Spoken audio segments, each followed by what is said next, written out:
Сегодня в рамках празднования столетия Коми и 5-го гастрономического фестиваля «Шаньга Фест» исполняющий обязанности министра культуры, туризма и архивного дела Коми Мария Балмастова и министр по туризму и народным художественным промыслам Республики Дагестан Эмин Мирданов подписали соглашение о сотрудничестве в сфере туризма.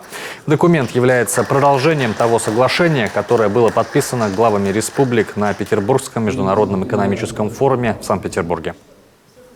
Сегодня привлекать туристов из Дагестана в нашу республику. Ну и, конечно же, чтобы сегодня жители республики посмотрели замечательную и удивительную республику Дагестан.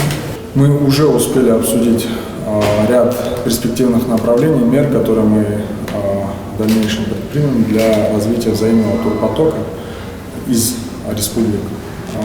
И говоря про гастрономический туризм, сегодняшнее мероприятие, фестиваль ваш, то я уже успел попробовать ряд блюд, мне очень понравилось.